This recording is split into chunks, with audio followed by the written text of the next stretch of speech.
So clearly here we just heard PM Modi talking at BRICS Summit. So he highlighted certain issues. He is pitching for digitization of India. He is actually pitching everything which he has undertaken back home over there in China. BRICS. We are joined by our senior editor Surya Gangadharan for more on this. First of all, we would like to know how do you find this speech delivered by PM Modi at this global stage? Well, I think what he is basically telling the BRICS members is what he has done in India in terms of digitization, in terms of trying to skill people for employment, in trying to prepare the Indian economy for the next leap forward, in trying to talking about the Solar Alliance, the India's push for solar energy, which again also indirectly raises the point of cooperation on climate change.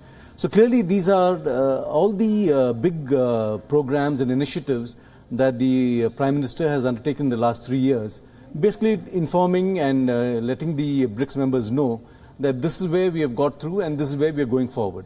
But clearly no contentious issues were touched during this speech, and nothing what has happened over the last few days has been touched at least. I think we need to draw a fine line between what is happening at BRICS and the bilateral that will happen later in the day between the Prime Minister and President Xi Jinping. For BRICS, I think the issues that he has highlighted are relevant. They have meaning for some of the other members. They also underscore the areas of cooperation where India is willing to cooperate with other BRICS members. And as you're aware, President Xi Jinping has also talked of greater deepening cooperation between BRICS members. So he outlined the way forward for cooperation in various areas. I think as far as the Doklam incident which you're referring to, that will probably come up during the bilateral that he has with President Xi. I'm not very sure if they'll come out with any public statement about Doklam, but certainly that issue will come up because I think one can't just brush it aside. It has happened. It has affected China. Modi's standing internationally has been enhanced. India's prestige has gone up, and China has been embarrassed. I think it also underscores the lessons that India and China need to again perhaps rework some of the framework that they have when it comes to border security and other issues. And also he's making all the right noises at the right place.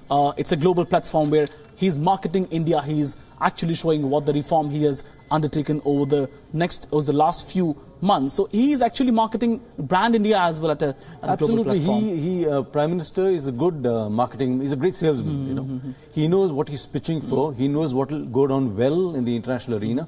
Because let's understand, this is not just, he's not just addressing BRICS, he's addressing the world. The world media is there, they're picking up what he's saying.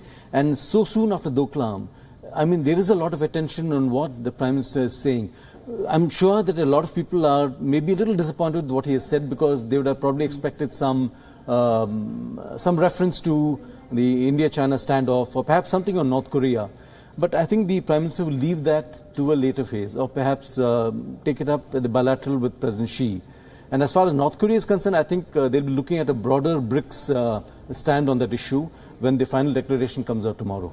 And also when we talk about Indian and Chinese economy, both are poles apart. India is aiming to be where China is now, and India really wants to grow its manufacturing base and everything. Do you think big cooperation from here on, as far as economy is concerned, will go from here on to a long way? And these economic issues, when the economic cooperation will come, they have to put all their differences aside and they have to come together as far as economic issues are concerned. Both understand that for China, India is a big market, and for India, China having a big market in India will be a stable power in Asia. No one can deny that economic relationships breed a political relationship. It's good politics to have a good trade and business going on. At the same time, the fact is that India will not allow its market to be used for dumping of Chinese products. And as you're aware, very recently, in the last week or 10 days, we have identified a whole list of Chinese items for tariff barriers. So clearly there is a sense here that these items are being dumped in India. So while China may see its strength, its economic strength as a lever to leverage its own political weight, India will be wary of that and will look to see how it can mitigate some of these deficit that we have in terms of our bilateral trade and why the Chinese are not opening their markets for certain Indian products. So it's a two-way street here, and whether the Chinese are willing to play ball, we don't know as yet. Meanwhile, we are also joined by our colleague Aisha Sandhu from International News Desk. Aisha, first of all, I would like to ask you, how do you read PM Modi's speech over there at BRICS? And if you also can tell us what is social media saying on PM's speech at this, which just was delivered a few minutes back.